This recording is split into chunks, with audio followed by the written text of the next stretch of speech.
আমরা যদি বলি যে একটা বস্তু একদম সরল রেখা বরাবর চলতেছে, তাহলে এই গতিটাকে আমরা বলি হচ্ছে একমাত্রিক গতি। লিখতে হবে, সবাইকে লিখতে হবে একমাত্রিক গতি। একমাত্রিক গতি কেন?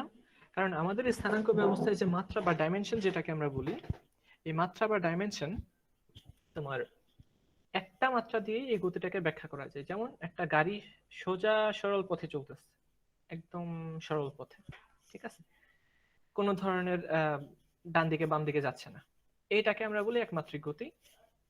অর্থাৎ আমরা এটাকে এক্স অক্ষ দিয়েই ব্যাখ্যা করতে পারবো। আর কিছু কিছু গতি আছে দ্বিমাত্রিক গতি, তোমাকে দুইটা স্থানাঙ্ক ব্যবস্থার সাহায্য নিতে হবে, একটা এক্স আর একটা কি ওয়াই। এক্স হচ্ছে ওয়াই। যে কোনো ধরনের গতি বা গতি রিলেটেড সমস্যা ব্যাখ্যা করার জন্য তোমাদেরকে সবার প্রথমেই এই স্থানাঙ্কটা এঁকে নিতে হবে। ঠিক আছে, স্থানাঙ্ক যখনই আঁকবা, এটা হচ্ছে জাস্ট রিভিউ দিতেছে যে কিভাবে তোমরা ম্যাথ গুলা সলভ করবা। যখনই স্থানাঙ্ক আঁকা হয়ে যাবে তখনই আমাদের কাজ শেষ, মানে অর্ধেক কাজ শেষ। কিভাবে অর্ধেক কাজ শেষ? আমি বললাম যে আমি একটা বস্তুকে নিক্ষেপ করব, ঠিক আছে, আমি একটা বস্তুকে নিক্ষেপ করব কোন বরাবর? একটা বস্তুকে নিক্ষেপ করব হচ্ছে ধরো এইখান থেকে নিক্ষেপ করব, বস্তুটা যেতে যেতে যেতে যেতে এইভাবে যে পতিত হবে, ঠিক আছে। তো খেয়াল করো তো, বস্তুটা টু ডাইমেনশনাল প্লেন বা একটা তলের মধ্যে আছে, এটাকে আমরা বলবো হচ্ছে একটা তল। এবং আমরা জানি তল হচ্ছে দ্বিমাত্রিক, তাই কিনা? দ্বিমাত্রিক তল, অর্থাৎ একটা এক্স অক্ষ বরাবর উপাংশ আছে, ওয়াই অক্ষ বরাবর উপাংশ আছে। এখন আমরা যখন এটাকে ব্যাখ্যা করতে যাই, এখানে অনেকগুলো প্যারামিটার থাকে। কি কি প্যারামিটার? প্রথমেই যে প্যারামিটারটা থাকে সেটাকে আমরা বলবো হচ্ছে সরণ। সরণ রিলেটেড একটা প্যারামিটার থাকে, সরণ। খেয়াল করুন, বস্তুটার সরণ কোন দিক থেকে কোন দিকে হচ্ছে? বস্তুটার সরণ দুই দিকে হচ্ছে, একটা হচ্ছে এই এক্স অক্ষ বরাবর সরণ, আমরা এই সরণটাকে দুইটা এক্সিস বরাবর ভাগ করে দিব, একটা হচ্ছে এক্স এক্সিস বরাবর আর একটা হচ্ছে ওয়াই এক্সিস বরাবর। কারণ এক্স এক্সিস বরাবর কতটুকু সরণ হয় খেয়াল করো। যদি বস্তুটা এখান থেকে যাত্রা শুরু করে আমরা স্থানাঙ্ক ব্যবস্থা চিন্তা করে দেখলাম যে এই বিন্দুটার স্থানাঙ্ক দেখা যাচ্ছে আর কমা 0। এখন বলো দেখি যে আর কমা 0 কেন হয়েছে? এটার স্থানাঙ্ক 0 হয়েছে এই কারণে যে এটা এক্স অক্ষের উপরে অবস্থিত এই বিন্দুটা, খেয়াল করছো কি? অর্থাৎ তার ওয়াই অক্ষ বরাবর সরণ হয় নাই, অর্থাৎ আমি তাকে ভূমি থেকে নিক্ষেপ করছিলাম আবার ভূমিতে এসে পড়ছে। কিন্তু এক্স অক্ষ বরাবর কিন্তু তার একটা সরণ হয়েছে, যেটাকে আমরা বলি ভুজ, বা ইংরেজিতে যেটাকে বলা হয় অ্যাবসিসা। ভুজ আর এটা হচ্ছে কুটি। আচ্ছা, এখন এই ভুজের মানটাকে আমরা বললাম কি আর। আর দ্বারা কি প্রকাশ করে তোমরা সবাই জানো, আর দ্বারা প্রকাশ করা হচ্ছে রেঞ্জ। রেঞ্জ, হ্যাঁ বলবো যে ভাই এই রেঞ্জ তো আমরা ম্যাথমেটিক্সে পড়ছিলাম, এইখানে আবার রেঞ্জ কোত্থেকে আসলো? আসলে এখানকার রেঞ্জ হচ্ছে এটাকে বলা হয় বাংলায় পাল্লা। যে তুমি একটা বস্তুকে নিক্ষেপ করছো, বস্তু যেতে যেতে যেতে যেতে আবারও ভূমিতে ফিরে আসছে, ভালো কথা। যে এটা কতটুকু পর্যন্ত এক্স অক্ষ বরাবর গেছে, এটা কি আমরা বলবো আনুভূমিক পাল্লা বা রেঞ্জ। আচ্ছা, তারপরে এখানে আরো কিছু ঘটনা ঘটে, সে ওয়াই অক্ষ বরাবর কিছু দূর যায় শুরুতে, আবার ভূমিতে ফিরে আসে। আচ্ছা, তো আমি যে প্যারামিটার নিয়ে বলতেছিলাম, দেখো শুরুতে আমরা বললাম কি এক্স অক্ষ বরাবর সরণ, তাহলে এই বস্তুর ক্ষেত্রে আমরা দেখলাম এক্স অক্ষ বরাবর সরণ হয়েছে হচ্ছে আর। এখন ওয়াই অক্ষ বরাবর কোনো সরণ হয়েছে কিনা, আমি ঢিল মেরে ফেলাই দিলাম মাটিতে, দেখো ওয়াই অক্ষ বরাবর কিন্তু তার কোনো ধরনের সরণ হয় নাই, অর্থাৎ বস্তু নড়ে নাই। তোমরা কোশ্চেন করতে পারো এটা আবার কেমনে সম্ভব ভাই, বস্তু তো এখান থেকে ওইখানে গেছে। অর্থাৎ আমি বলি যে ও বিন্দু থেকে বস্তু এই বিন্দুতে গেছে, ঠিক আছে, হ্যাঁ ও থেকে এতে গেছে ঠিকই, কিন্তু এটা হচ্ছে এক্স অক্ষ বরাবর। কিন্তু তুমি যদি ওয়াই অক্ষ বরাবর চিন্তা করো, ওয়াই অক্ষ বরাবর এর কোনো ধরনের উপাংশ নেই, অর্থাৎ ওয়াই অক্ষ বরাবর এর উপাংশ শূন্য। আচ্ছা, তো আশা করি এই যে অক্ষের ব্যাপারটা তোমাদের ক্লিয়ার হয়েছে যে কিভাবে এটাকে ব্যাখ্যা করতে হয়। সেকেন্ডলি আসে হচ্ছে বেগ নিয়ে, ভেলোসিটি। এই ভেলোসিটির ব্যাপারটা কি? ভেলোসিটির ব্যাপারটা হচ্ছে যে এই তুমি যখন নিক্ষেপ করো একটা বস্তুকে, ইন ফিউচারে সমস্ত এই গতি রিলেটেড আলোচনাতে আমি দুটা করে অক্ষ আঁকবো। আচ্ছা, খেয়াল করো, শুরুতে বস্তুটা এইভাবে গেছে, তারপর আস্তে আস্তে আস্তে আস্তে আস্তে আস্তে এদিকে আসছে। এখন দেখো যে শুরুর দিকের গতির দিক ছিল এই বরাবর, তাই কিনা? আমরা বললাম যে আমরা এটাকে ভি নট আদি বেগে নিক্ষেপ করছি। দেখো তোমরা যারা এই বিষয়টার সাথে পরিচিত না, আমরা আগে পর্যন্ত মানে ক্লাস 10 পর্যন্ত আদিবেগকে ইউ দ্বারা প্রকাশ করছি, কিন্তু আপাতত আর ইউ দ্বারা প্রকাশ করব না। কিন্তু ইউ দ্বারা প্রকাশ করলেও কোনো দোষ নাই, আমরা ভি নট দ্বারা প্রকাশ করব। ভি মানে হচ্ছে ভেলোসিটি, আর নট মানে হচ্ছে যখন সময় শূন্য, অর্থাৎ আমরা এখনো ঘড়িতে সময় গণনা শুরু করিনি, এটাকে বোঝায় হচ্ছে আদিবেগ। আচ্ছা, অর্থাৎ নিক্ষেপের মুহূর্তে আমাদের বেগ ছিল এটা। এখন চিন্তা করো, এই বেগটা কিন্তু এক্স অক্ষ বরাবরও যায় নাই, ওয়াই অক্ষ বরাবরও যায় নাই, গেছে কোন বরাবর? মাঝখানে একটা দিক বরাবর। যেহেতু মাঝখান দিক বরাবর গেছে, আমরা এটাকে বলবো যে এটা টু ডাইমেনশনাল একটা কেজে আছে।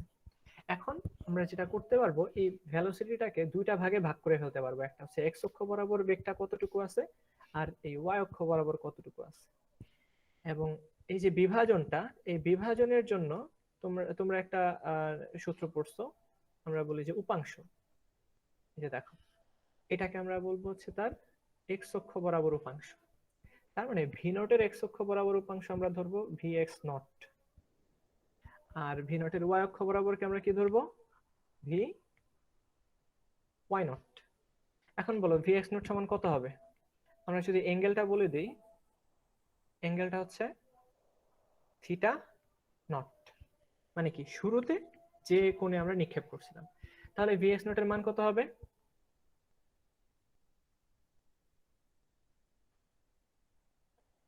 V naught cos theta not.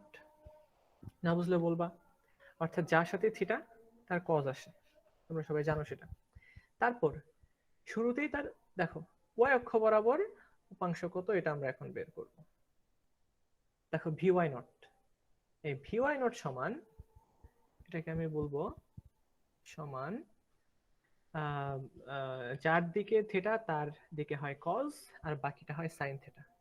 অর্থাৎ ভি নট, সবাই লিখতে থাকো, V naught sine theta naught. তার মানে দুইটা এক্সিস বরাবর ভাগ করে ফেলতে হবে সোজা কথায়। এরপরে দেখো, সময় যতই গড়াইতে থাকতেছে, এই বস্তুর দিক কিন্তু, গতির দিক কিন্তু চেঞ্জ হইতেছে। এই যে এই বিন্দুতে, এইখানে আমরা যদি এই বিন্দুর কথা চিন্তা করি, এই বিন্দুতে সে হচ্ছে এইদিকে। আমরা যদি এই বিন্দুর কথা চিন্তা করি, এই বিন্দুতে দিক হয়ে যায় এই যে এইদিকে। তার মানে কি, প্রতি মুহূর্তেই এর বেগের মান চেঞ্জ হইতেছে। ঠিক আছে, মান এবং দিক আমরা জানি ভেক্টর রাশি হচ্ছে তারাই যাদেরকে প্রকাশ করতে মান প্লাস দিক দুটারই প্রয়োজন। আচ্ছা, তো এখানকার যে ভেলোসিটি বা বেগ, এই বেগটা হচ্ছে একটা ভেক্টর রাশি। অর্থাৎ দেখো প্রত্যেকটা মুহূর্তেই এর দিক চেঞ্জ হইতেছে, সুতরাং আমরা বলবো যে এই ভেক্টরটাও চেঞ্জ হইতেছে। আচ্ছা, সাথে এখানকার মানও চেঞ্জ হয়। কেন মান চেঞ্জ হয়, তোমরা কেউ কি এটার অ্যান্সার করতে পারবা? যে এখানকার ভেক্টর, আমরা তো একটা নির্দিষ্ট বেগ মানছিলাম, কিন্তু এই ভেক্টরের মান কেন পরিবর্তন হবে প্রতি মুহূর্তে? বেগের মান পরিবর্তিত হয়, শুধু মান না, দিকও পরিবর্তিত হতে পারে। পরিবর্তিত হয় যখন বস্তুর উপর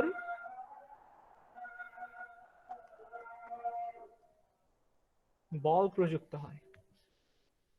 কি হয়? বল প্রযুক্ত হয়।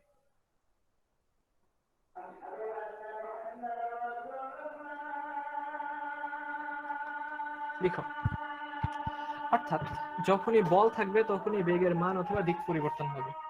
আমরা জানি নিউটনের দ্বিতীয় সূত্র থেকে, এবং এটা সম্পর্কে বিস্তারিত এর পরের চ্যাপ্টারে আলোচনা করব, এফ সমান এম এ। দেখো, যখনই বল প্রযুক্ত হবে তখনই ত্বরণ হবে। ত্বরণ হওয়া মানেই হচ্ছে আসলে বেগের পরিবর্তন হওয়া। এই যে দেখো, ডিভি বাই ডিটি, মনে আছে? বেগকে সময় সাপেক্ষে ডিফারেন্সিয়েশন করলে আমরা কি পাই? ত্বরণ পাই। আচ্ছা, তার মানে ত্বরণ হওয়া মানে বেগের পরিবর্তন হওয়া। এইখানেও একটা বল আছে, আমরা যখন এই বস্তুটাকে নিক্ষেপ করব তখন অভিকর্ষ বল বা গ্র্যাভিটি কাজ করবে। গ্র্যাভিটি বা অভিকর্ষ বল। এই অভিকর্ষ বলের কারণে এখানে একটা ত্বরণ কাজ করে। ত্বরণটাকে আমরা বলি অভিকর্ষজ ত্বরণ। ঠিক আছে, এখন দেখো এই যে অভিকর্ষজ ত্বরণ কাজ করতেছে কোন দিকে? নিচের দিকে। এখন চিন্তা করো নিচের দিকে কি ছিল? নিচের দিকে ছিল হচ্ছে y অক্ষের নেগেটিভ দিকটা, তাই কিনা? তার মানে যে সমস্ত রাশি এই নেগেটিভ দিক বরাবর থাকবে তাদেরকে আমরা মাইনাস বসায় দিব আগে। এই জিনিসগুলো তোমরা সবাই জানো, অলরেডি আমি আলোচনা করছি, এই কারণে আর বিস্তারিত বলতেছি না। দেখো y অক্ষ বরাবর ত্বরণ, y অক্ষ বরাবর ত্বরণ হবে কি? মাইনাস জি। অর্থাৎ মান ঠিক রাখতে হবে, সাথে দিক। যেহেতু এরা ভেক্টর রাশি, ভেক্টর রাশির মান থাকবে, সাথে দিকও থাকবে। আমরা দেখলাম যে কিভাবে এক্সিস বরাবর ইয়ে হয়, অর্থাৎ প্লাস এক্সিস বরাবর যারা থাকবে তারা হচ্ছে পজিটিভ, যারা নেগেটিভ দিক বরাবর থাকবে অর্থাৎ এই দিক বরাবর থাকবে তারা হচ্ছে নেগেটিভ, যারা ওয়াই অক্ষ বরাবর উপরের দিকে থাকবে তারা পজিটিভ। এই যে দেখো আমরা যখন এই ভি নটকে ভাগ করছিলাম, এই যে দেখো V naught cos theta naught, সে কোন দিক বরাবর ছিল? এক্স অক্ষের ধনাত্মক দিক বরাবর ছিল, এই কারণেই তার আগে ছিল পজিটিভ। যখন আমরা এই বেগটাকে ওয়াই অক্ষ বরাবর ভাগ করছিলাম তখন এটা ছিল V naught sine theta not, এটাও ছিল প্লাস ওয়াই অক্ষ বরাবর, এই কারণেও তার আগে ছিল প্লাস। কিন্তু যদি পিছন দিকে কোনো কিছু থাকতো সেটাকে কিন্তু আমরা মাইনাস বসাই দিতাম। যেরকম দেখো এই যে ত্বরণ, এই বস্তুর উপর যে ত্বরণ প্রযুক্ত হয়, এই ত্বরণের দিক যেহেতু নিচের দিকে, এই কারণেই তার আগে হয় মাইনাস। অর্থাৎ প্রাসের ম্যাথে বা যে কোনো ধরনের নিক্ষিপ্ত বস্তুর ক্ষেত্রে বললাম যে আমি উপরের দিকে একটা ঢিল ছুঁড়ে মারলাম, ঠিক আছে, সবার ক্ষেত্রে ত্বরণ হবে কোথায়? কেন্দ্রের দিকে, অর্থাৎ পৃথিবীর কেন্দ্রের দিকে, অর্থাৎ নিচের দিকে, অর্থাৎ সেটা হবে মাইনাস। আশা করি এই বেসিক জিনিসপাতিগুলো তোমাদের সবার ক্লিয়ার হয়েছে। যাদের সমস্যাটা ছিল প্রাস, লিখো এই প্রাসের সংজ্ঞা হচ্ছে যে এটা একটা নিক্ষিপ্ত বস্তু হবে। ঠিক আছে, নিক্ষিপ্ত বস্তু। প্রাস কি? একটা নিক্ষিপ্ত বস্তু। কিন্তু নিক্ষিপ্ত বস্তু তো অনেক ধরনের হয়, যেমন ধরো আমরা এই যে নিচ থেকে একটা বস্তুকে ঢিল মারলাম, সে উপরের দিকে গেল, যে আবারও নিচের দিকে ফিরে আসলো। কি হতে পারে না? তোমরা 19 পর্যন্ত যে ম্যাথগুলো করে আসছো যে আমরা খাড়া উপরের দিকে নিক্ষেপ করছি, আবারও নিচের দিকে এসে পড়ছে। তো এই সমস্ত বস্তুকে কিন্তু আমরা প্রাস বলবো না, যদিও এটা কিন্তু আবার প্রাস নয়। ওকে, আচ্ছা, তাহলে প্রাস হচ্ছে এক বিশেষ ধরনের নিক্ষিপ্ত বস্তু। সেই বিশেষ ধরনটা কি? বিশেষ ধরন হচ্ছে এই নিক্ষিপ্ত বস্তুটা হইতে হবে দ্বিমাত্রিক গতি সম্পন্ন। দ্বিমাত্রিক গতি সম্পন্ন এর মানেটা কি?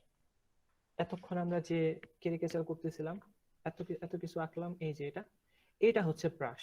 দেখো আমরা নিক্ষেপ করছি ঠিক আছে, কিন্তু সে কিন্তু দুইটা অ্যাক্সিস বরাবর সে ক্রিয়া করতেছে, বুঝা গেল? এটা হচ্ছে প্রাস। তাহলে ঊর্ধ্বমুখী নিক্ষিপ্ত বস্তু প্রাস নয় কেন? এই কোশ্চেনটা যদি আমি পরীক্ষায় দেই বা তোমাদেরকে পরীক্ষায় দেওয়া হয়, স্কুলের পরীক্ষায় বা কলেজের পরীক্ষায়, তোমরা পারবা কিনা এই কোশ্চেনটা লিখে নাও। খাড়া উপরের দিকে নিক্ষিপ্ত বস্তুকে আমরা প্রাস বলি না কেন? কারণ খাড়া উপরের দিকে নিক্ষিপ্ত বস্তু হচ্ছে একমাত্রিক গতি সম্পন্ন। ঠিক আছে, এই কারণে এটা প্রাস নয়। তার মানে প্রাসের বৈশিষ্ট্য হবে দ্বিমাত্রিক গতি সম্পন্ন নিক্ষিপ্ত বস্তুকে বলা হয় প্রাস। তাহলে আবারও একবার এঁকে ফেলা যাক এই ছবিটা। এই যে ওয়াই অ্যাক্সিস, এই যে এক্স অ্যাক্সিস, আমি কি করব? এইখান থেকে ছুঁড়ে মারব। এটা হচ্ছে দ্বিমাত্রিক গতি সম্পন্ন একটা নিক্ষিপ্ত বস্তু। ঠিক আছে, এবং এটা হচ্ছে একটা আদর্শ প্রাস। দেখো অনেক কথা আছে এদের ক্ষেত্রে। আদর্শ প্রাস বা আইডিয়াল প্রাস। আদর্শ প্রাস কারা? আদর্শ প্রাস হচ্ছে যাদেরকে ভূমি থেকে নিক্ষেপ করবো আবার ভূমি থেকে এসে পড়বে, তাহলে এটার বৈশিষ্ট্য কি? ভূমি থেকে ভূমি। লিখে রাখো, ভূমি থেকে নিক্ষেপ করা হবে এবং ভূমিতেই এসে পতিত হবে। ঠিক আছে। এইবার এটার ক্ষেত্রে আমরা যদি বলি যে ওয়াই অক্ষ বরাবর সরণ কত হবে, আদর্শ প্রাসের ওয়াই অক্ষ বরাবর সরণ কত? দেখো, আদর্শ প্রাসের ক্ষেত্রে আমরা যেহেতু বলতেছি যে এটা ভূমি থেকে নিক্ষেপ করছে আবার ভূমিতে এসে পতিত হয়েছে, তার মানে এটার ওয়াই অক্ষ বরাবর কিন্তু কোনো সরণ হয় নাই, অর্থাৎ সে ভূমিতেই আছে। এমন যদি হইতো যে নিক্ষেপ করছে সে উপরে যে থেমে গেছে, তার মানে তার ওয়াই অক্ষ বরাবর একটা সরণ থাকতো, কিন্তু এই ক্ষেত্রে কিন্তু নাই। এই ক্ষেত্রে শুধুমাত্র এক্স অক্ষ বরাবর সরণ আছে, অর্থাৎ যে প্রাসের উল্লম্ব বরাবর উপাংশ শূন্য, এটাকে আমরা বলি আদর্শ প্রাস। ঠিক আছে। আর অনাদর্শ প্রাস কি হবে? অনাদর্শ প্রাস হবে যে তুমি একটা কাজ করছো, এই ধরো একটা বিল্ডিং, একটা দালান, দালান থেকে তুমি একটা বস্তুকে নিক্ষেপ করছো, তো এবার কি হবে? এবার যেটা হবে যে এই বস্তুর আনুভূমিক বরাবর কিন্তু হ্যাঁ, আনুভূমিক বরাবর তো সরণ আছেই, এটাকে আমরা বলবো এক্স, কিন্তু উল্লম্ব বরাবরও দেখো সরণ আছে, তাই কিনা? এই যে লম্বালম্বী বরাবর কিন্তু তার সরণ আছে, অর্থাৎ সে ধরে নাও দালানের উচ্চতা হচ্ছে এইচ, এইচ উচ্চতা থেকে তাকে নিক্ষেপ করা হয়েছে, সে ভূমিতে এসে পতিত হয়েছে। তাহলে আমরা যদি বলি যে তার ওয়াই অক্ষ বরাবর সরণ কত, তার ওয়াই অক্ষ বরাবর সরণ হচ্ছে মান এইচ। খেয়াল করো, সে এইচ উচ্চতা থেকে যাত্রা শুরু করছে, এই যে এইচ উচ্চতা থেকে যাত্রা শুরু করছে, আসছে হচ্ছে ভূমিতে। ঠিক আছে, ওয়াই অক্ষ বরাবর। এবং আমরা জানি সরণ হচ্ছে একটা ভেক্টর রাশি, আর ভেক্টরের দিক আছে, দিক হচ্ছে আদি বিন্দু থেকে শেষ বিন্দুর দিকে। তো এই ডিরেকশনটা কিন্তু নিচের দিকে, নিচের দিকে আমরা জানি নিচের দিকে হচ্ছে নেগেটিভ ওয়াই অ্যাক্সিস, এই কারণেই এই ভেক্টরটার আগে হবে মাইনাস, অর্থাৎ তার সরণ হচ্ছে মাইনাস এইচ। ক্লিয়ার? এবং এটা হচ্ছে একটা অনাদর্শ অবস্থা। অনাদর্শ অবস্থা কেন? কারণ y not equals to 0। তো আমরা আদর্শ এবং অনাদর্শ অবস্থা সম্পর্কে বুঝতে পারলাম। এবার এই প্রাসের ক্ষেত্রে সব থেকে ইম্পর্টেন্ট যে টপিক সেটা হচ্ছে প্রাসের গতিপথের সমীকরণ। প্রাসের গতিপথের সমীকরণ, গতিপথের সমীকরণ। গতিপথের সমীকরণে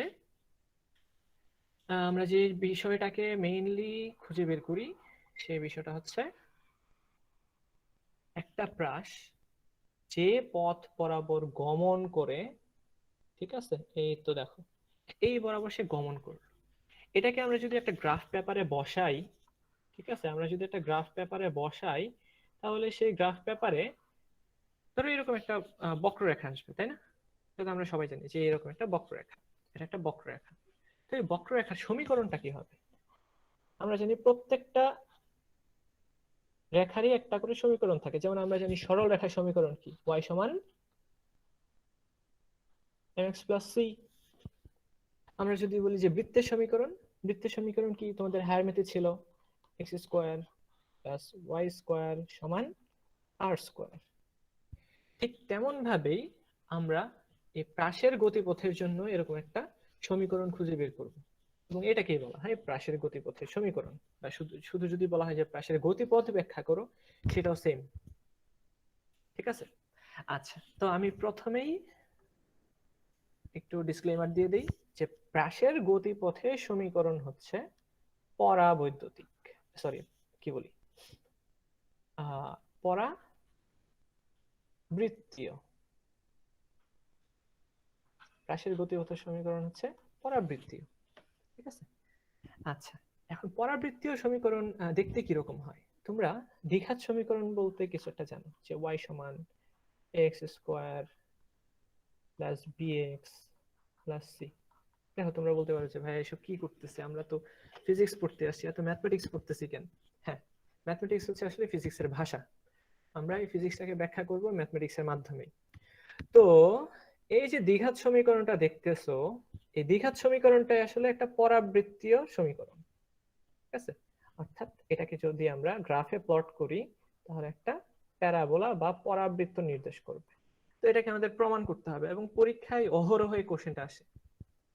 প্রমাণ করো যে প্রাসের গতিপথ পরাবৃত্তীয় বা পরাবৃত্তাকার। ঠিক আছে, প্রাসের গতিপথের সমীকরণ। খেয়াল করো, প্রথমেই যখন তুমি অ্যান্সার করবা, সবার প্রথম কাজ হবে অক্ষ এঁকে নেওয়া। এটার কোনো বিকল্পই নেই। এক্স অক্ষ, ওয়াই অক্ষ, এবং অবশ্যই এখানে একটু দেখাই দিতে পারো, এই যে এই হচ্ছে প্লাস মাইনাস, আর উপরের দিকে প্লাস, নিচের দিকে মাইনাস।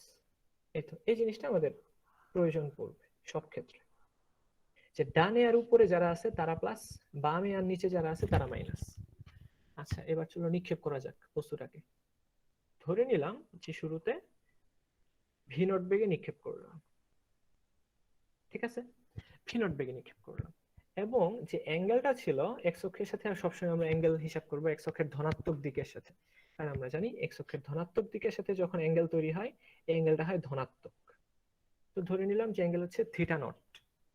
ঠিক আছে, এটা হচ্ছে থিটা নট, অর্থাৎ আদিবেগের এক্স অক্ষ বরাবর অ্যাঙ্গেল। তারপর একটা নির্দিষ্ট সময় পর, ধরে নিলাম টি সময় পর, এই বস্তুটা কোথায় আছে, এই বিন্দুতে আছে, এবং এটাকে আমরা ধরে নিলাম যে টি সময় পর বস্তুটা আছে পি বিন্দুতে। এখন পি বিন্দুতে যাওয়া মানে কি, সে এক্স অক্ষ বরাবর কিছুটুকু দূরত্ব অতিক্রম করছে, ওয়াই অক্ষ বরাবর কিছুটুকু দূরত্ব অতিক্রম করছে। এই যে দেখো, এক্স অক্ষ বরাবর সে ধরে নিলাম এক্স পরিমাণে গেল, আর ওয়াই অক্ষ বরাবর সে ওয়াই পরিমাণে গেল, এবং এই দুইটাই যেহেতু পজিটিভ দিক বরাবর, এই কারণে তার আগে হচ্ছে পজিটিভ, না দিলে হবে। তো পি এর স্থানাঙ্ক কত হবে দেখো, ভুজ হচ্ছে এক্স, ওটি হচ্ছে ওয়াই। তো আমাদের যে কাজটা করতে হয়, এই ভুজ এবং কোটির মধ্যে সম্পর্ক দেখাইতে হয়। কিরকম, ওয়াই সমান x square plus b x plus c, এরকম সমীকরণ বানাইতে হবে। প্রথমেই আমরা যেটা করব, এক্স অক্ষ বরাবর, এক্স অক্ষ বরাবর, এক্স অক্ষ বরাবর, অর্থাৎ সব কিছুকে আমরা অক্ষ বরাবর ভাগ করে নিব। এক্স অক্ষ বরাবর কারা কারা আছে, আমরা শুরুতেই বললাম যে তার আদিবেগ ছিল ভি নট। তাহলে আদিবেগের এক্স অক্ষ বরাবর উপাংশ কত, ভি এক্স নট। এটা সমান কত, এটা হচ্ছে এই, এটার এই দিক বরাবর যে উপাংশটা, এটা হবে ভি নট কজ। আচ্ছা, এখন টি সময় পর তার বেগ কত হবে সেটা আমরা বের করি। এটা তো হচ্ছে আদিবেগ, এই তো এখানে একটা ডিম আছে মানেই, মানে গোল আছে মানেই হচ্ছে এটা আদিবেগ। তাহলে টি সময় পর তার শেষ বেগ কত হবে, আমরা শেষ বেগকে ধরলাম ভি এক্স। তাহলে আমরা জানি যে এই সূত্রটা আমরা সবাই জানি, যে ভি সমান ইউ প্লাস এটি। তাহলে আমরা এখানে বসায় দিই যে ভি মানে হচ্ছে শেষ বেগ, আর আদি বেগ হচ্ছে ভি এক্স নট, এই তো ভি এক্স নট প্লাস এই যে ত্বরণ ইন্টু সময়। এখন যেহেতু সব আমরা এক্স অক্ষ বরাবর চিন্তা করতেছি, তো ত্বরণের এক্স অক্ষ বরাবর উপাংশ কত, এক্স ইন্টু টি। এইবার আসো, আমরা যখন বস্তুটাকে নিক্ষেপ করলাম, বস্তু একবার উপরে যায়, নিচে আসে, এবং একই সাথে সে সামনের দিকেও যায়, অর্থাৎ এক্স অক্ষ বরাবর যায়। এখন চিন্তা করো যে এক্স অক্ষ বরাবর কেউ কিন্তু এই বস্তুটার উপরে কোনো ধরনের বল প্রয়োগ করতেছে না, শুধুমাত্র ওয়াই অক্ষ বরাবর বল প্রয়োগ করতেছে। এই যে এই কারণে ওয়াই অক্ষ বরাবর তার একটা ত্বরণ আছে জি, তাই কিনা, কারণ পৃথিবী সবসময় যে কোনো বস্তুকেই তার নিজের দিকে আকর্ষণ করতে চায়, এই কারণেই বলের দিকে একটা ত্বরণ থাকে। কিন্তু এক্স অক্ষ বরাবর তো আর কেউ তাকে আকর্ষণ করতেছে না, এই কারণে এক্স অক্ষ বরাবর এই প্রাসের ত্বরণ শূন্য। তাহলে আমরা এখানে বসাই দিব যে এক্স এর মান যেহেতু শূন্য, এই পুরাটা হয়ে যাবে শূন্য। আলটিমেটলি এই টি সময় পরে তার যে বেগ, এটাও কিন্তু সেই আগের মতোই, অর্থাৎ ভি এক্স নট। তাহলে আমরা মান বসাই দেই যে টি সময় পরে বেগ হচ্ছে V naught cause theta naught. এটাকে আমরা 1 নং ইকুয়েশন দিয়ে রাখি, ভি এক্স। তার মানে এক্স অক্ষ বরাবর যেহেতু কোনো ধরনের ত্বরণ নাই বা বল নাই, এক্স অক্ষ বরাবর প্রায় সবসময় সমবেগে চলে। এটা একটা ইম্পর্টেন্ট কোশ্চেন, যে আনুভূমিক বরাবর প্রাসের বেগ সমবেগ ব্যাখ্যা করো। প্রাসের আনুভূমিক বেগ সমবেগ ব্যাখ্যা করো। এই যে এইভাবে ব্যাখ্যা করবো, যে প্রাসের আদি বেগ সমান এটা, শেষ বেগ সমান V x naught plus A X into T, কিন্তু এক্স অক্ষ বরাবর কোনো ত্বরণ না থাকার কারণে এক্স এর মান শূন্য। এক্স এর মান শূন্য হওয়াতে দেখা গেল যে ভি এক্স সমান ভি এক্স নট, আর ভি এক্স নট মানে হচ্ছে V naught cos theta naught, যা কিনা আদি বেগ একদম শুরুতে ছিল, অর্থাৎ আদি বেগ আর শেষ বেগ সেম। তার মানে এক্স অক্ষ বরাবর কোনো ধরনের বেগের পরিবর্তন হয় না, অর্থাৎ সমবেগে চলে। শেষ। 2 নাম্বার বা 3 নাম্বার যতই আসার আসুক। তারপর তারপর আসা যাক সরণ। সরণটা নিয়ে আমরা আলোচনা করি। এক্স অক্ষ বরাবর যে আমরা দেখলাম যে সে এক্স পরিমাণে গেল, এই যে সে এক্স পরিমাণে গেল টি সময়ে, এই টি এর মানটা কত, এই এক্স এর মানটা কত, সেটাই আমরা বের করব। ওকে, মান বের করার জন্য আমরা জানি সরণের সমীকরণ সমান এস সমান ইউটি প্লাস হাফ এটি square.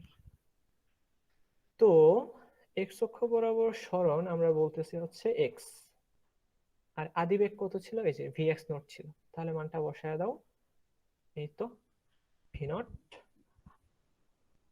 Cause theta naught into টি। আবারও দেখো, এই এক্স অক্ষ বরাবর আমরা যদি চিন্তা করি, এই এক্স অক্ষ বরাবর ত্বরণ যেটা, এই যে হাফ এক্স টি স্কোয়ার, এই মানটা হচ্ছে শূন্য। তার মানে আমরা যেটা পাই, এই এক্স সমান V naught cos theta naught into টি, V naught cos theta naught into টি। আচ্ছা, এখান থেকে আমরা একটা কাজ করি, পরবর্তীতে ব্যবহারের জন্য এই টিটাকে আমরা বের করে রেখে দিই। তাহলে টি সমান কি হবে, x by v naught cos theta naught, x by v naught cos theta naught. এটাকেও বাক্সবন্দি করে রেখে দিলাম। এই তো, এটাকে বললাম 2 নং ইকুয়েশন। তার মানে এই হচ্ছে ঘটনা, যে এক্স অক্ষ বরাবর তার এক্স পরিমাণে সরণ ঘটছে, এক্স সমান V naught cos theta naught into টি। দেখো এই জিনিসটা কি এস সমান ভিটি এর সাথে মিলে কিনা, যে এস সমান ভিটি, কারণ এটা সমবেগের সূত্র। এই যে হাফ এটি স্কোয়ার, এই জিনিসটা শূন্য হয়ে গেছে, এস সমান ভিটি। এই যে দেখো এক্স সমান আদিবেগ ইনটু সময়, এই সূত্রের সাথেই মিলে। তারপরে এক্স অক্ষ বরাবর আমাদের কাহিনী করা শেষ, অর্থাৎ যা যা ছিল তার এক্স অক্ষ বরাবর আদিবেগের যে উপাংশ, শেষ বেগ, তার সরণ, তারপর তার ত্বরণ, সবকিছুই বের করা হয়ে গেছে। এবার বের করবো হচ্ছে ওয়াই অক্ষ বরাবর কি কি আছে। এই যে দেখো ওয়াই অক্ষ বরাবর কিন্তু এতটুকু পরিমাণে তার সরণ হয়েছে, এই যে ওয়াই। আবার ওয়াই অক্ষ বরাবর তার আদিবেগের যে উপাংশ ছিল সেটা ছিল এই পুরাটা, এই যে এই পুরাটা, এই পুরাটা। আচ্ছা, এবং সেটা হবে V naught sine theta naught. তাহলে আমরা এর পরের স্লাইডে যাই। ওয়াই অক্ষ বরাবর সবার প্রথমে আমরা বের করবো হচ্ছে সরণ। ওয়াই অক্ষ বরাবর সরণ কত, আমরা জানি ওয়াই অক্ষ বরাবর সরণ হচ্ছে ওয়াই। আচ্ছা, এখন এই ওয়াই বের করার জন্য দেখো তো সরণের সেই সমীকরণটাই ব্যবহার করতে হবে, এস সমান ইউটি প্লাস হাফ এটি স্কোয়ার। আমরা বসাবো ওয়াই সমান ভি ওয়াই নট, ওয়াই অক্ষ বরাবর আদিবেগ, into T plus half A Y T square. দেখো সূত্র কিন্তু সেই ছোট্টবেলায় যা যা পড়ছিলা তাই, এখানে এক্সট্রা করে কোনো কিছুই নেই, শুধুমাত্র এদের অ্যাডভান্স প্রয়োগ আমরা শিখব। আচ্ছা, তারপর ইয়ে করা যাক, ভি ওয়াই নট মানে হচ্ছে V naught sine theta naught, এটা আমরা সকলেই জানি, ইন্টু টি। এবার দেখো এই যে এ ওয়াই, যেটা এ ওয়াই কিন্তু ওয়াই অক্ষ বরাবর নিচের দিকে, তাই কিনা, এই যে এই ওয়াইটা হচ্ছে সরি এই ত্বরণটা হচ্ছে নিচের দিকে, তাহলে এই নিচের দিকে হলে মান কি হবে? নেগেটিভ হবে। তো এটা হচ্ছে জি মাইনাস হাফ জি টি স্কোয়ার।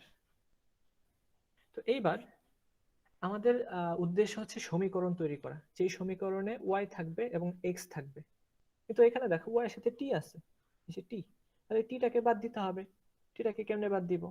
এই যে বাদ দেওয়ার জন্য আগে অলরেডি আমরা একটা সমীকরণ তৈরি করে রাখছিলাম, যেটা ছিল টি সমান x by v naught cos theta naught. তাহলে আমরা x by v naught cos theta নটটা বসায় দিই। লিখো এই যে এই টি এর জায়গাতে শুধু এটা বসায় দিব। তো implies y equals v naught sin theta naught into t, আর t মানেই ছিল x by v naught cos theta naught। 2 নং থেকে আমরা এনে বসাইছি, মাইনাস হাফ জি টি স্কোয়ার, মানে হচ্ছে টি এর মান বসাই দিলাম এক্স স্কোয়ার ডিভাইডেড বাই সবগুলো কি square, V naught square cos square theta not. এবার আমাদের কাজ হচ্ছে এটাকে একটু সিম্পলিফাই করা, অলরেডি সমীকরণ তৈরি হয়ে গেছে। সমান ওয়াই, দেখো সাইন বাই কজ মানে হচ্ছে 10, আর এই ভি নট আর এই ভি নট গেল, তার মানে এখানে আছে এক্স টেন থিটা নট, উপরে আছে এক্স, এই যে সাইন বাই কজ এটা মানে হচ্ছে টেন থিটা নট, মাইনাস এখানে কি কি আছে জি এক্স স্কোয়ার, এখানে কাটাকাটি করার মতো আর কেউই নাই, তাহলে উপরে আছে g x square divided by নিচে কি আছে two v naught square cos square theta not.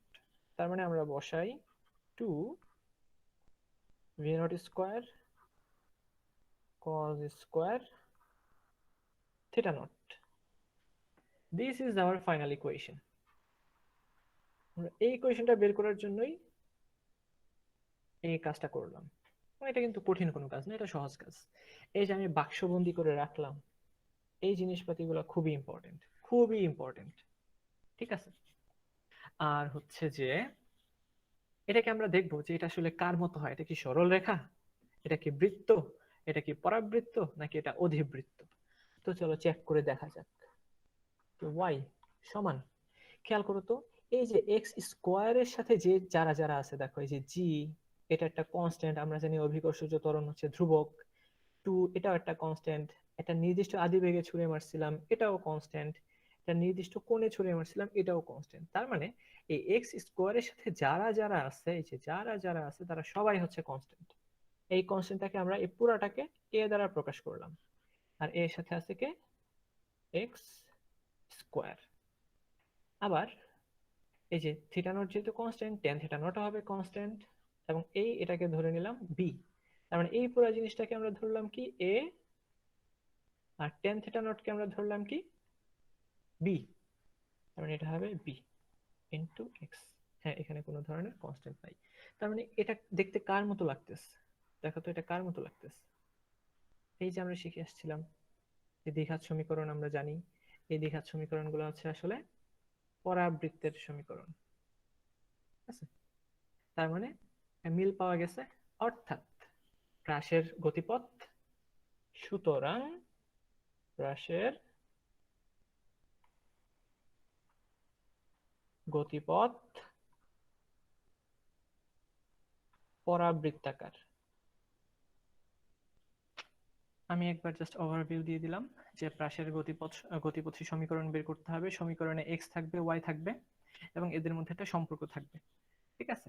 এবং এটাকে আমরা বের করার চেষ্টা করব। প্রথমে আমরা এক্স অক্ষ বরাবর যাবতীয় যারা যারা আছে সবাইকে ভাগ করলাম, যে এক্স অক্ষ বরাবর এ হচ্ছে বেগ, শেষ বেগ হচ্ছে এটা, তারপর তোমার এক্স অক্ষ বরাবর সরণ যেটা ছিল, এই তো এস সমান ইউটি প্লাস হাফ ইটি স্কোয়ার, এক্স অক্ষ বরাবর ত্বরণ নাই, এটা শূন্য হয়ে গেল। তো এক্স সমান V naught cos theta naught into T, এই যে আদি বেগ হচ্ছে V naught cos theta naught, আর এখানে সূত্র অনুসারে টি এস সমান ভিটি। এখান থেকে টি এর মানটা আমরা বের করে রাখলাম। এই টি এর মানটা আমরা কোথায় বসাই দিলাম? ওয়াই অক্ষ বরাবর যে সরণটা বের করছি, এই ওয়াই অক্ষ বরাবর সরণের সূত্রে টি এর মানটা বসাই দিছি। আলটিমেটলি এক্স এবং ওয়াই সম্বলিত একটা সমীকরণ আমরা পেয়ে গেছি। এটাই হচ্ছে সেই প্রাসের বিখ্যাত সমীকরণ। মোটামুটি সব ম্যাথই করে ফেলা যায় এই সূত্র দিয়ে, প্রাসের যত ম্যাথ আছে। আর এটাকে আমরা যখন এই ধ্রুবক গুলাকে এ এবং বি ধরলাম, ধরে দেখলাম যে এটা আসলে একটা পরাবৃত্ত বা প্যারাবোলার মতো ইকুয়েশন। সুতরাং প্রাসের গতিপথ হচ্ছে পরাবৃত্তাকার। ওকে, ক্লিয়ার সবাই? তো আমরা এবার আদর্শ প্রাস নিয়ে চিন্তা ভাবনা করব। আদর্শ প্রাস নিয়ে কেন চিন্তা করব? কারণ শুরুটা এটা দিয়েই হবে। আদর্শ প্রাসের ক্ষেত্রে এই যে আমি ছবিটা এঁকে রাখি আবারও,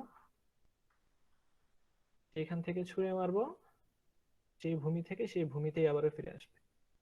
আচ্ছা, তো এটার ক্ষেত্রে আমরা কিছু জিনিস খেয়াল করব, যে এক্স অক্ষ বরাবর সে সর্বোচ্চ কতটুকু গেছে।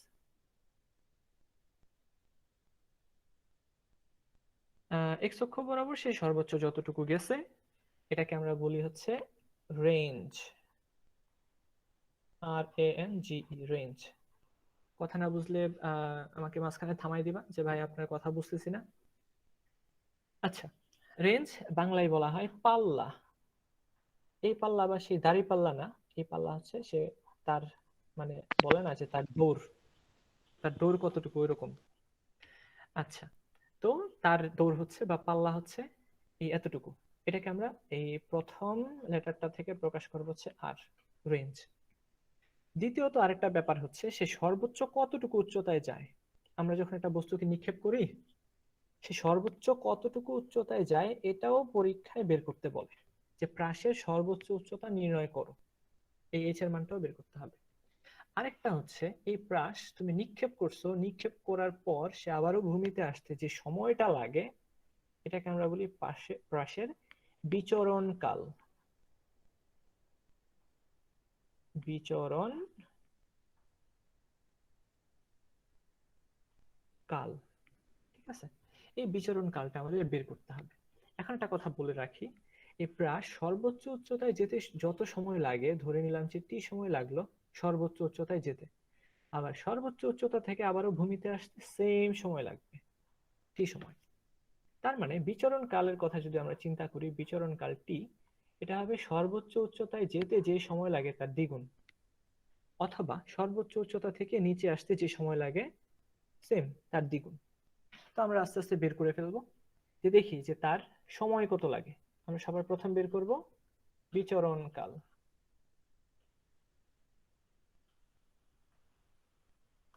বিচরণ কাল, যেটাকে আমরা টি দ্বারা প্রকাশ করতেছি। এখন বিচরণ কাল বের করা খুবই সহজ। আমরা সর্বোচ্চ উচ্চতায় যেতে কত সময় লাগে এই টিটাকে আগে বের করে নিব। ঠিক আছে, দেখো তো, যখন এই প্রাস সর্বোচ্চ উচ্চতায় যায় তখন সে কোন দিক বরাবর যাচ্ছে? এই ওয়াই অক্ষ বরাবর যাচ্ছে, অর্থাৎ সে উপরের দিকে যাচ্ছে। এই তো, সে ছিল ভূমিতে, ভূমি থেকে উপরের দিকে গেল। তার মানে এই বিচরণ কাল বের করার জন্য আমরা এই উল্লম্ব বরাবর গতিটাকে চিন্তা করব। এখন দেখো, উল্লম্ব বরাবর ধরে নিলাম যে শেষ বেগ vy এই সমান u প্লাস এটি, অর্থাৎ জাস্ট আমি সবগুলোকে y বসাই দিলাম যেহেতু y অক্ষ বরাবর। এবার তাকাও, সে এই টি সময়ে সর্বোচ্চ উচ্চতায় গেল। এখন একটা কথা আমাকে বলো, যে আমরা যখন একটা বস্তুকে নিক্ষেপ করি সে কি সর্বোচ্চ উচ্চতায় যে একটু থেমে যায় না? এই যে থেমে যায়, থেমে গিয়ে আবারও নিচের দিকে পড়ে। তার মানে যখনই আমরা বলি যে কোন একটা বস্তু সর্বোচ্চ উচ্চতায় গেছে তারপর আবারও আসবে, সেই সর্বোচ্চ উচ্চতায় শেষ বেগ হয়ে যায় শূন্য, কারণ সে ওইখানে যেয়ে কিছুক্ষণের জন্য থামবে। আচ্ছা, তো আমরা এটা বসায় দিলাম, শূন্য সমান ভি ওয়াই নট, মানে কি? এই যে তার আদিবেগের ওয়াই অক্ষ বরাবর উপাংশ। আচ্ছা, তার আদিবেগের ওয়াই অক্ষ বরাবর উপাংশ, যেটাকে আমরা বলি V naught sine theta naught into T. Sorry, T হবে না, টি তো পরে। আর এখানে হচ্ছে এ ওয়াই, এ ওয়াই বরাবরের মতোই নিচের দিক বরাবর ইন্টু টি। তার মানে আমরা বলতে পারবো যে জিটি, এই মাইনাসটা এই পাশে আসলে প্লাস হয়ে যাবে, সমান V naught sine theta naught. সুতরাং সর্বোচ্চ উচ্চতায় যেতে সময় লাগতেছে V naught sine theta naught divided by G. তাহলে বিচরণ কাল সমান কত হবে? আমরা জানি বিচরণ কাল টি সমান 2t সমান 2 V naught sine theta not divided by g. This is our final equation. বিচরণ কাল এই সূত্র, অর্থাৎ তুমি যখন একটা বস্তুকে নিক্ষেপ করবা আদর্শ প্রশ্নে, তখন সে এই সময় পরে আবারও সে ভূমিতে ফিরে আসবে। আচ্ছা, তো আশা করি বুঝতে পারছো, না বুঝলে অবশ্যই জিজ্ঞেস করবা। তারপর আমরা চলে যাই হচ্ছে সর্বোচ্চ উচ্চতায়। আসলে সর্বোচ্চ উচ্চতা কত? ছবি আবারও আঁকতে হবে, আমার কোনো নিস্তার নাই। এই যে এই হচ্ছে তার সর্বোচ্চ উচ্চতা। দেখো আমি আবারও বলি, সর্বোচ্চ উচ্চতায় প্রাসের আনুভূমিক যে উল্লম্ব বরাবর যে বেগ, সেই বেগ হচ্ছে 0। আচ্ছা, এবং উচ্চতা হবে h, বড় হাতের h। তো এবার আমরা বের করব সর্বোচ্চ উচ্চতা। সর্বোচ্চ উচ্চতা h। আচ্ছা, এবার বলো h এবং v শেষ বেগ, এই দুইটা রিলেটেড কোন সূত্রটা আমাদের জানা আছে? সূত্রটা জানা আছে v স্কয়ার সমান u স্কয়ার প্লাস 2as। এই সূত্রটা আমরা জানি যে গতির সমীকরণের 4 নম্বর সমীকরণটা হচ্ছে এটা। তো এই মানগুলোকে আমরা বসাবো এবার। দেখো এটা হচ্ছে শেষ বেগ। শেষ বেগ কত? 0।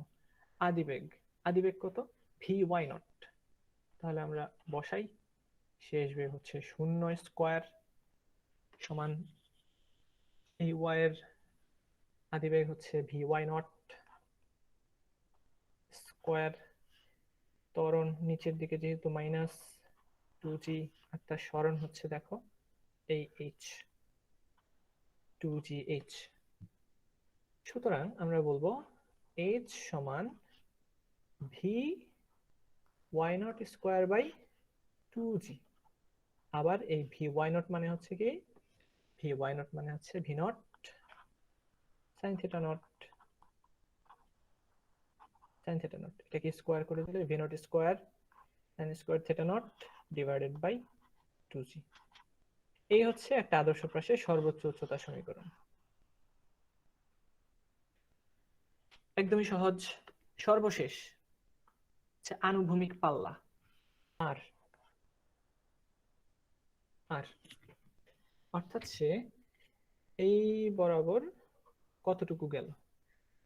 এবার লেখো আনুভূমিক পাল্লা নির্ণয়। আর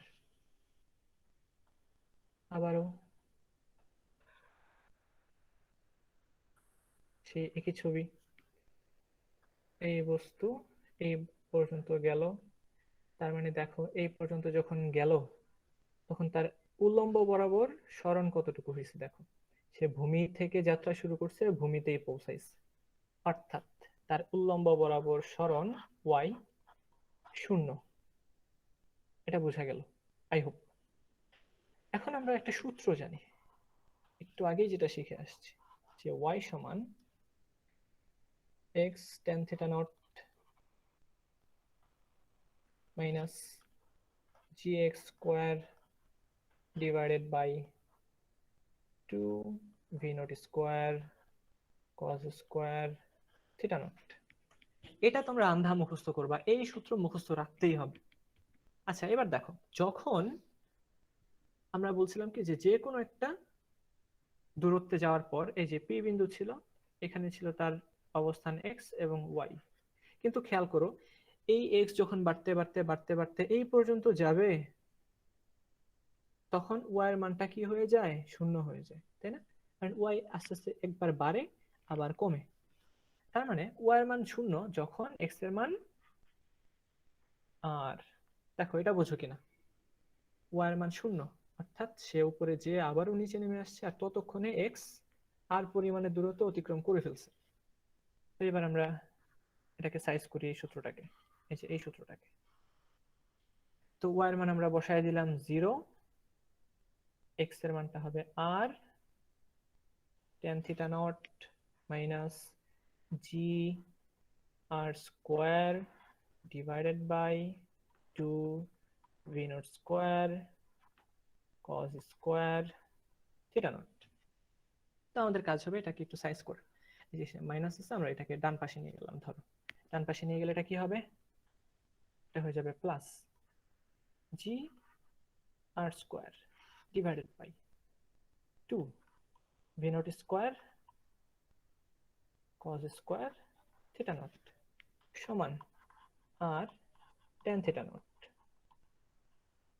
এবার দেখো এইখানে দুইটা আর এইখানে একটা আর, তো আমরা একটা আর কে ক্যান্সেল করে দিই, তো এখানে আর স্কোয়ারটা থাকবে না আর এখানে আর থাকবে না। তো বাম পাশে থাকলো আমাদের আর সমান, বাকি সব ডান পাশে পাঠিয়ে দিই। 2 V naught square cos square theta naught, 2 V naught square cos square theta naught into tan theta. tan theta মানে কি, sine theta by cos theta divided by cos theta, cos theta. আর এই যে দেখো এই যে জি উপরে ছিল এটাও নিচে নেমে আসবে, এই তুমি নিচে নামো। আচ্ছা, তো এইবারও দেখো এই যে একটা কজ আর এখানে দুইটা কজ, এই একটা যাবে। তো এখানে আমাদের কি কি আছে, আছে হচ্ছে 2 sine theta not cos theta not. আমরা একটা সূত্র জানি, সাইন 2 থিটা, সাইন 2 থিটা হচ্ছে 2 সাইন থিটা কস থিটা। এটা ম্যাথমেটিক্সে আমরা একদম বিস্তারিত ভাবে পড়াবো যে এই সূত্র কিভাবে আসে, 2 sine theta into cos theta. আচ্ছা, তো এখানে দেখো 2 sine theta into cos theta, এই সূত্রটা যেহেতু আছে আমরা এটাকে বলতে পারবো যে সাইন 2 থিটা,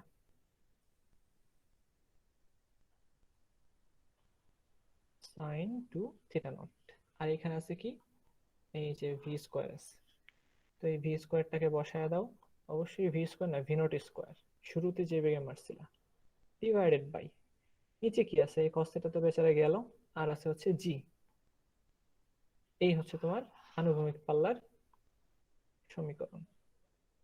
এগুলো এমসিকিউ এর জন্য মুখস্থ করে রাখবা। এখন এখানে ইম্পর্টেন্ট যে বিষয়টা, সেই বিষয়টা হচ্ছে যে আনুভূমিক পাল্লা কি কি বিষয়ের উপর নির্ভর করে। আনুভূমিক পাল্লা প্রথমত নির্ভর করে হচ্ছে আদিবেগের উপর। তুমি যত বেশি বেগে মারবা, নিক্ষেপ করবা, আনুভূমিক পাল্লা তত বেশি হবে। ইজি কথা, তুমি যত বেশি জোরে মারবা বস্তু তত বেশি দূরেই যাবে। আচ্ছা, এবং এটা কিন্তু বর্গের সমানুপাতিক। তোমাকে যদি বলে যে একটা নির্দিষ্ট অ্যাঙ্গেলে তুমি বস্তুকে নিক্ষেপ করতেছো, এই যে ধরো একটা নির্দিষ্ট অ্যাঙ্গেলে বস্তুকে নিক্ষেপ করছো, ভালো কথা, এটাকে করছিলে ভি নট বেগে,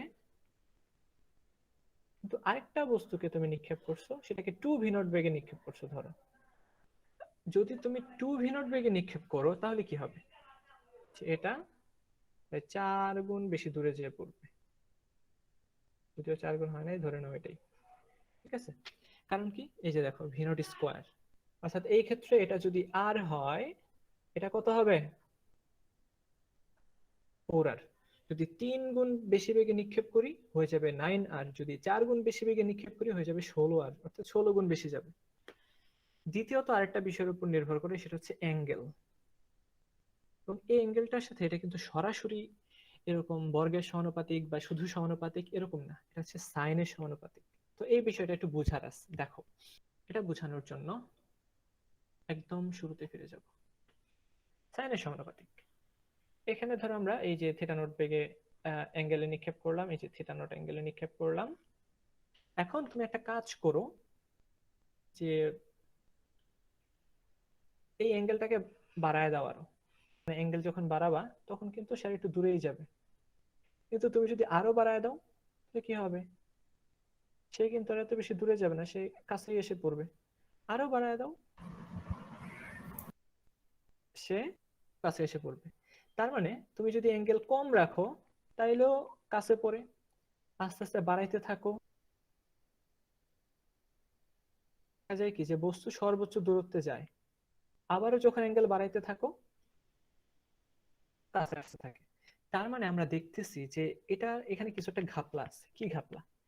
অ্যাঙ্গেল প্রথমে যখন আমরা বাড়াই তখন আনুভূমিক পাল্লা বাড়ে, আবার একটা নির্দিষ্ট পাল্লা পর, একটা নির্দিষ্ট অ্যাঙ্গেলের মানের পর এই আনুভূমিক পাল্লাটা কমতে থাকে। তার মানে শূন্যতে আমরা যদি বলি যে থিটার মান হচ্ছে 0 ডিগ্রি, দেখো 0 ডিগ্রি কোণে তুমি এই এই বরাবর নিক্ষেপ করলে সে বস্তু যাবেই না, ঠিক আছে, তবে আর এর মান 0, অর্থাৎ সামনে যাবে না। যখন থিটা বাড়াইতে থাকবে সে বাড়তে থাকবে। আবার যখন এই থিটার মানটা তুমি 90 ডিগ্রি করে দিবা, খেয়াল করো তো এই বিষয়টা আসলে কি হয়। 90 ডিগ্রি মানে কি? একদম খাড়া উপরের দিকে নিক্ষেপ করছো, তাহলে কি সে আবার খাড়া নিচের দিকে নামবে, তখনও কিন্তু 0। তার মানে একবার বাড়তে থাকে আবার কমতে থাকে, এই বিষয়টা একটু বুঝতে হবে। তার মানে 0 থেকে 90 পর্যন্ত শুরুর দিকে বাড়ে তারপরে কমে, তার মানে মাঝামাঝি যে অ্যাঙ্গেলটা আছে সে মাঝামাঝি অ্যাঙ্গেল কোনটা? 45। দেখা যায় কি যে যখন তুমি 45 ডিগ্রি কোণে কোনো একটা বস্তুকে নিক্ষেপ করো তখন এই বস্তুটা সর্বাধিক দূরত্বে যায়, ঠিক আছে। আচ্ছা, এখন এই জিনিসটাকে আমরা ম্যাথমেটিক্যালি প্রমাণ করব, দেখি ম্যাথমেটিক্যালি এটাকে কিভাবে প্রমাণ করা যায়। আর ম্যাক্সিমাম কতটুকু যাবে? দেখো আমরা জানি আর সমান V naught square sine 2 theta divided by g. ভালো কথা, ডিভাইডেড বাই জি হইল। এখন আমরা যেটাকে বলি যে আমরা কিন্তু একটা সর্বোচ্চ বেগে নিক্ষেপ করতে পারি। ধরো আমার সর্বোচ্চ একটা বেগ থাকে, আমি তার বেশি বেগে কিন্তু নিক্ষেপ করতে পারবো না। তার মানে এটার একটা লিমিটেশন আছে ভি নট, অর্থাৎ ভি নট কনস্ট্যান্ট। সোজা কথায় এই ভি নট হচ্ছে কনস্ট্যান্ট।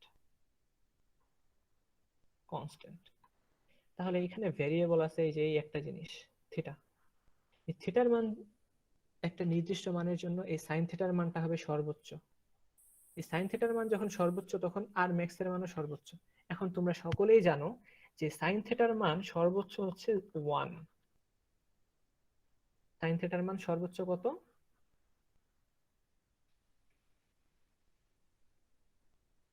তোমরা আজকে যেভাবে চুপ মেরে আসো আমি তো কনফিউশনে পড়ে গেছি, তোমরা শুনতেছো কিনা দেখো।